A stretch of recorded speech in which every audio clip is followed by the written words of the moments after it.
የኔ ቆንጆ ዛሬ ደግሞ አምሮብሻል።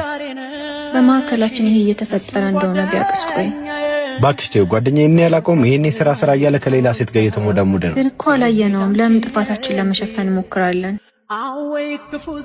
ካሌብ ደግሞ እዚህ ምን ይሰራል እንዴ? ባይሺ ማታ ደውይልኝ።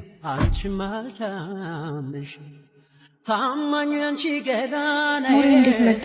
ደግሞ ናፍቀኝ ነበር አይደል? በጣም እንደናፈኩሽ ታስታውቂያለሽ። ካሌብ ደግሞ እዚህ ምን ይሰራል? ኧረ አይባልም። ለእኔም እኮ ወንድሜ ነው። ወንድሜ ነው? ለወንድምሽ የምትሰጪው ክብር የተለየ ነው። ለካም እንደዚህ አይነት እህታል። ምን ነው ባሌ መቀናቱ ነው? ቤት ምስር ሰርቼ እላለሁ። ነገ ብተን እንብላ። ቤታችን? የትኛውን ቤታችን? ከመቅስፈት ያፈረሽውን ቤታችንን? እንደምታስበው እኮ አይደለም። ቆይ እንዴ ላስረዳ። በቃሽ። ከዚህ በላይ ድራማ ለመስራት አትሞክር።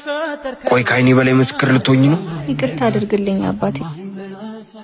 ይቅርታሽ ያፈረሽውን ጎጆ አይገነባ። እስከ ዛሬ ብቻዬን ነበር ለካ ስለፋኝ ነበረው። አባቴ እባክህ። ይሄ ጎጆ እናንተ ነው። እስከ ዛሬ ግንበኛችሁ ነበርኩ። ወልዳችሁ ክበዱበት። አሜን በይ። ከአሜን ብዙ ይቀራል።